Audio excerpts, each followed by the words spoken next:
오늘 이 말씀을 가지고 거저주라라는 제목으로 은혜를 나누고자 합니다. 오늘 말씀해 보니까 잃어버린 양에게로 가라고 명령하고 있습니다. 가면서 전파 말하되 천국이 가까웠다고, 또 병든 자를, 또 죽은 자를 살리며 나병 환자를 깨끗해 하라는 이 말씀, 귀신을 쫓아내라고, 그러면서 이 모든 것을 거저받았으니 거저주라고 말씀하고 있습니다. 우리는 이 말씀을 가지고 하나님의 명령으로 받아들이는 여러분들 되시기를 주님의 이름으로 부탁을 드립니다. 처음에 말씀 전파예요. 말씀을 전파하는 거예요. 마가복음 16장 15절을 통해서 또 이르시되 너희는 온 천하를 다니며 만민에게 복음을 전파하라. 만민에게 복음을 전파하는 게 누구에게든지, 누구에게 정해서 내가 어떤 사람을 딱 정해놓고 그 사람에게만 복음을 전하는 것이 아니라 하나님의 말씀은 누구에게나 전해져야 된다는 거예요. 그들이 듣든지 안 듣든지 그거는 생각할 필요가 없습니다. 우리에게 주어진 명령은, 우리에게 주어진 사명은 뭐예요? 나가서 전파하는 거예요. 만민에게 말을 전하는 거예요. 주 예수를 믿어라. 그리하면 너와 내 집에 구원함이 있을 것을 말해주는 거예요. 그런데 말씀 전파가 잘 되나요? 듣든지 안 듣든지 그건 생각할 필요가 없는 거예요. 그렇다고 너무 또 거부감 있이 막 내 말만 하는 것이 아니라 하나님의 복음은 하나님의 은혜로 전해질 수 있는 여러분들 되시기를 바랍니다. 왜? 말씀을 전파해야 되는 이유가 있는데 뭐 때문에 말씀을 전파해야 되는가를 우리가 하나씩 생각해 보는 여러분들 되시기를 바랍니다. 누가복음 9장 2절에도 하나님의 나라를 전파하지 않는 자를 전파하며 앓는 자를 고치게 하려고 내보내시면, 말씀 전파하는 이유가 있습니다. 앓는 자를 고치려고 하는 거예요. 우리는 병든 자를 고치고, 병원에 의사가 고치는데, 물론 의사가 고치는 병도 있지만은 마음에 병들어 있어요. 심령이 가난해요. 내가 어찌할 바를 갈 바를 모르고 방황하는 그에게 갈 길을 인도해 줄 수 있는 길, 바로 하나님의 말씀으로 지표를 삼게 만들어주는 거예요. 어디를 갈 바를 알지 못하고 방황하는 그에게 찾아가서 하나님의 말씀을 전파할 때, 하나님의 명령을, 하나님의 은혜를, 하나님의 사랑을 전파할 때 그것이 바로 복음이 될 수도 있다는 거예요. 시리에 빠져 있는 사람이 있습니다. 내가 이걸 어떻게 할꼬? 내가 죽을 수밖에 없다고 죽음을 준비하는 사람도 있을 거예요. 근데 그 사람에게 찾아가서 하나님의 메시지 한마디를 전했는데 그가 그 죽으려고 했던 마음을 포기하고 돌아선다면은 그것이야말로 가장 귀중한 하나님의 복음이 되는 것입니다. 그렇기 때문에 우리는 때를 얻든지 못 얻든지 말씀 전파하는데 주력을 해야 됩니다. 디모데후서 4장 2절에도 너는 말씀을 전파하라. 때를 얻든지 못 얻든지 항상 힘쓰라. 범사에 오래 참음과 가르침으로 경책하며 경계하며 권하라. 사람들이요, 복음을 전해도 쉽게 받아들이고, 그래, 당신 말 들어보니까 맞네, 하나님 말씀이 맞네, 이러면서 막 좋다고 박수치고 아멘 할렐루야 하면 좋을 텐데 안 해요. 안 들어요. 그런데 때로는 그런 사람이 화를 내기도 하고요.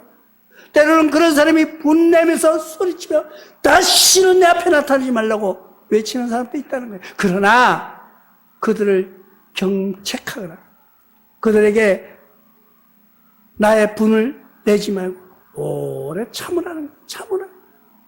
하나님의 말씀을 오래 참고 그의 가르침으로 그에게 계속해서 말씀을 전파하는 거예요. 가르친다 그러면 사람들이 배우라, 니 나한테 와서 배우라 이러면요, 배우는 거 싫어해요. 우리는 그냥 한마디 한마디 하나님의 복음을 전해서 물이 스며듯이, 솜 이불에 물이 스며듯이 천천히 스며들어가는 말씀으로 전파하는 삶을 살아야 된다는 거예요. 근데 그 말씀을 뭐를 전파하느냐는 거죠. 뭐를? 무슨 말씀을 전파해야 되는 거예요? 우리가 나가서 그럼 내 자랑할까요? 어떤 사람은 막 요즘 아주 세월이 혼탁하니까 이상한 사람들이 많이 나오고 있습니다. 자기가 최고인 줄 알아요. 자기 말이 곧 하나님의 말, 명령인 줄 알아요. 아니에요. 우리는 순종할 수밖에 없는 종의 신분임을 분명히 기억하시기 바랍니다. 근데 나가서 말씀 전파하는데 무엇을 전파할까요? 두 번째, 천국을 전파하는 것입니다. 천국이 가까이 오고 있음을, 하나님의 나라가 우리에게 가까이 오고 있음을 이야기해 주는 거예요. 그게 복음이에요. 마태복음 3장 2절에 회개하라 천국이 가까이 왔느니라 했으니, 우리는 나가서 많은 사람들에게 천국이 오고 있음을 이야기해요. 천국이 뭐냐는 거죠. 천국 글자 그대로 쓰면 하늘나라예요. 하늘나라. 하늘 전나라 국자. 천국은 하늘나라라는 거예요. 하늘나라. 그 하늘나라가 뭐냐는 거예요. 하나님의 나라라는 거예요. 우리 민족들은요, 신앙심이 굉장히 두터워요. 그래서 아무것도 모르는 우리의 조상들도요, 우리 할머니, 할아버지들이 뭔가 모르게 하늘에게 빈다는 거예요. 하늘에게 빈다고 맨날 손으로 비비면서는 큰 나무가 있으면 나무 밑에 가서 빌고, 돌이 있으면 돌 밑에 가서 빌고, 뭔 산이 높은 산이, 영험한 산이 있다고 산에 가서 빌고, 그런 곳에 가는 것이 아니라 우리가 바로 하나님 앞에 서야 된다는 것을 가르쳐주는 거예요. 하나님의 나라를 가르쳐주는 거예요. 그런데 그 나라를 언제 우리에게 임할지는 아무도 모르는 거예요. 그날이 언제 온다고, 또 요즘 보니까 뭐 임사체험했다면서 6월 말에 재림한다는 거예요. 예수님 나라가 온다는 거예요. 그러니까 6월 말까지 조심하라. 그래갖고 다시 또 7월 말에 온다는 거예요. 7월 말에. 자기가 하나님 봤대요. 그런 허황된 말을 믿는 것이 아니라 우리는 그날이 언제인지 알 필요도 없고 알 수도 없어요. 왜? 하나님이 알려주지 않았기 때문에. 성경에서 말하지 않는 것은, 성경에서 이야기하지 않는 것은 우리가 찾으려고 하지 말고 성경이 있는 그대로만 믿고 우리가 때를 기다리는 거예요. 그날이 언제 올지, 내일일지 아니면 잠시 후에 올지 우리는 아무도 알 수 없어요. 그런데 그날을 기다리는 거예요. 기다리는 거예요. 어떤 모습으로 겸손하게 기다리는 거예요. 그런데 그 기다리는데 한 가지 조건이 있다고 말해줍니다. 회개하라는 거예요. 회개하라는 거예요. 너희 죄를 회개하라는 거예요. 우리는 죄 없는 사람이 아무도 없어요. 다 죄를 지고 살아가고 있습니다.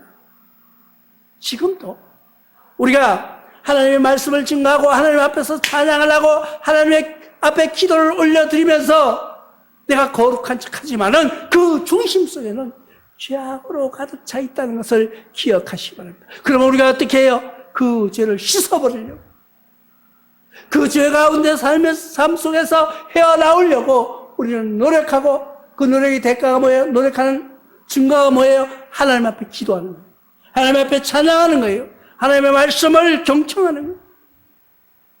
우리는 말씀을 들으면서 우리의 신앙을, 우리의 삶을 변화시켜 나가는 것입니다. 천국이 가까이 올 때 우리가 어떻게 해야 돼요? 우리는 회개하는 삶을 살아야 된다는 것을 기억하시기 바랍니다. 나는 회개할 게 없는데요. 바로 그것이 회개할 일이에요. 회개할 일들은 다 있습니다. 여러분들의 회개를 철저하게 하시는 여러분들 되시기를 바랍니다. 예수님께서도 이 땅에 오셔서 천국을 전파하실 때 어떻게 하셨는가 보니까 마태복음 4장 17절을 통해서 이때부터 예수께서 비로소 전파에 이르시되 회개하라 천국이 가까이 왔느니라 하시더라. 예수님도 이 세상에 천국을 전파하실 때, 복음을 전파하실 때 예수님께서 외친 그 한마디가 뭔지 아세요? 회개하라 천국이 가까이 왔다고 하는 말씀을 선언한 것을 우리는 알 수가 있습니다. 그렇기 때문에 우리 삶 속에서 뒤돌아보면은 뭐 잘못한 것 투성이죠. 죄 가운데 살아왔음을 우리는 부정할 수가 없습니다. 나와 여러분들은 늘 죄 속에 살았음을 고백할 수밖에 없어요. 그런데 그 죄를 어떻게 주님께 씻어달라고, 용서해달라고 얘기하는 거예요. 아버지, 내가 이런 욕심을 가지고 탐욕의 죄를 지었고, 이런 눈에 보이는 걸 가지고 안목에 정욕에 사로잡혀서 죄를 지었음을 고백합니다. 철저하게 회개하시기 바랍니다. 회개야말로 천국이 가까이 왔을 때 우리에게 들어갈 수 있는 문의 키라는 것을 기억하시고, 그러기 위해서는 나와 여러분들이 철저하게 회개의 삶을 살아가시길 바랍니다. 그래서 우리는 매일 주님 앞에 기도하는 거예요. 하나님, 오늘 이 순간도 앞으로 남은 여생을 하면서 주님 앞에 더 이상 죄 짓지 않고 삶을 살 수 있는 기도를, 그 기도가 뭔지 아세요? 내 마음이 흔들리지 않도록 기도하는 거예요. 내가 욕심을 가졌다가도 내려놓는, 내가 모든 것을 탐욕을 가졌다도 아니야, 버릴 수 있는, 내 손에 움켜잡았다가도 내려놓을 수 있는 그런 회개의 역사가 일어나시기를 주님의 이름으로 부탁드립니다. 누가복음 21장 31절에는 이렇게 말씀하고 있다. 이와 같이 너희가 이런 일이 일어나는 것을 보거든 하나님의 나라가 가까운 줄 알라. 어떤 일이요? 지금 어떤 일이 일어나고 있습니까? 하나님을 부정하는 일들이 수없이 일어나고 있습니다.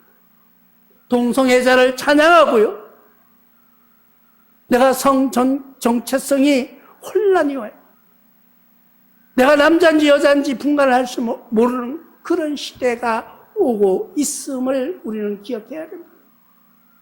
우리는 남들이 죽든지 말든지, 나라가 망하든지 말든지, 교회가 무너지든 말든 내만 살면 된다고, 내만 살면 된다, 그런 세상에 살아가고 있음을 우리는 기억해야 됩니다. 우리는 옆 사람 보지 않아요. 요즘 사람들은 옆에 사람이 굶어 죽어도, 옆에 사람이 쓰러져 있어도, 왜?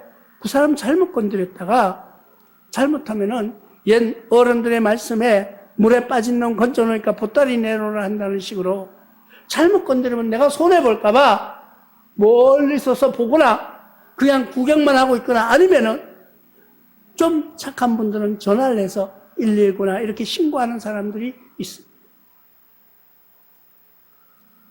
요즘 우리가 그 짧은 영상을 유튜브에서 많이 봅니다. 그런데 보면요, 진짜 위기 일발에 있는, 자동차 사고가 난다든가 아니면 어떤 어려움이 처해져서 구원을 기다리는 그런 사람들을 보면서 그 사람을 구해주려고 생각하고 그걸 사진으로 찍고 있어요. 그 사진을 찍을 때 찍히는 그 사람의 기분은 어떨까 한번 생각해 보셨나요? 저는 엉뚱한 생각을 많이 합니다. 내가 만약에 위기에 빠졌는데 나에게 손을 내밀어 나를 건져줄 생각을 하지 않고 나를 사진을 찍고 있다 그러면은 내가 얼마나 당황스러울까? 여러분 한번 그런 생각해 본 적이 있나요? 우리는 구원의 손길을 내미는 그 사람에게 먼저 내가 얼른 손을 내밀 수 있는 그런 신앙으로 살아가 보지 않으시렵니까? 나는 아니야, 나는 괜찮아, 자부하지 마시기 바랍니다. 내가 언제 어느 시기에 어떤 위기를 당할지 아무도 모르는 거예요.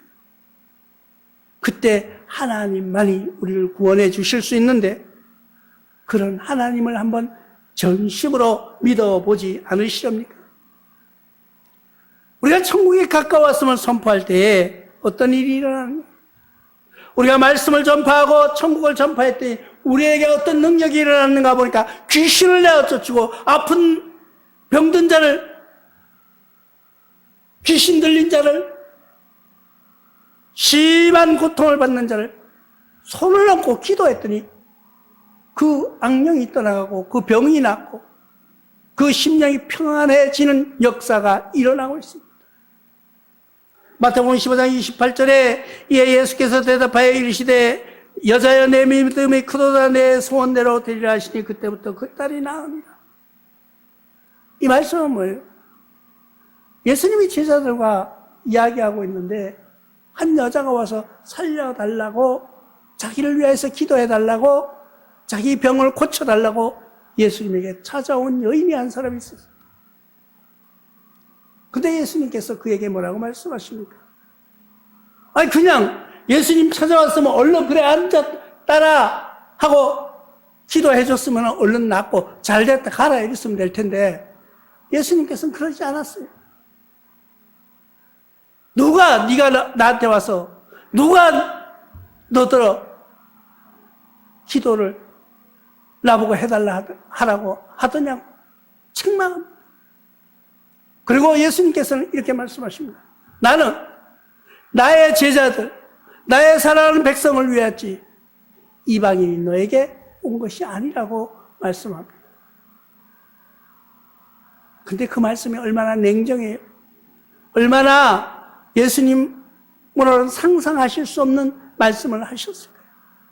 근데 그 여인은 뭐라고 합니까? 옳습니다. 맞습니다.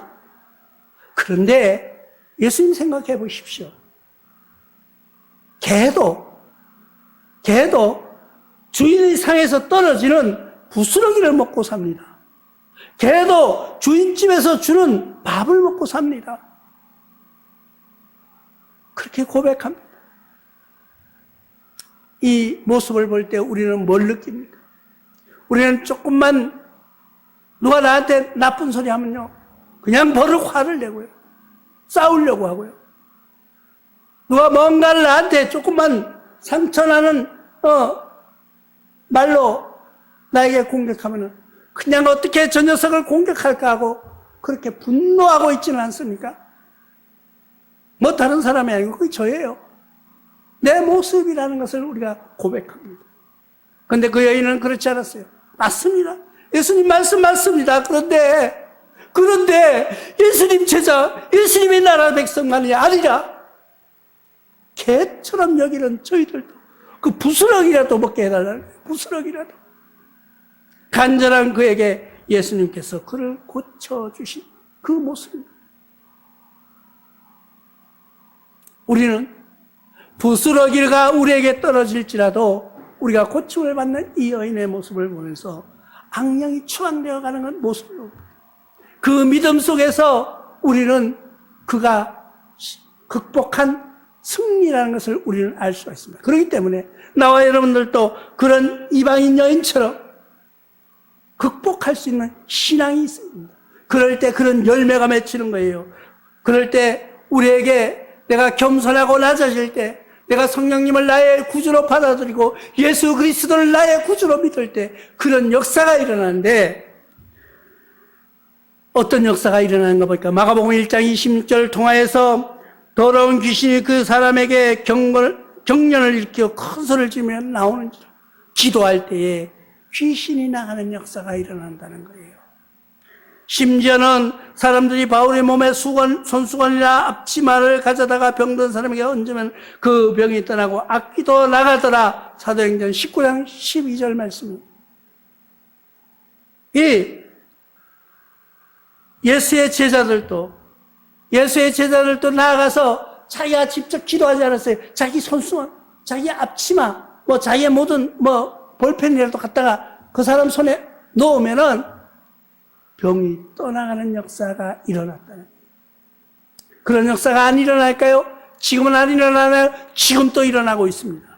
지금 또 안진뱅이가 일어서기도 하고 병든 자가 고침을 받고 귀신 들린 자가 쫓겨나기도 합니다. 그런데 왜 그런 모습이 잠잠해지고 있나요? 왜 교회들이 그렇게 소극적으로 그런 일들을 일으키지 못하고 있나요? 거저 줄 모르기 때문에 그래요.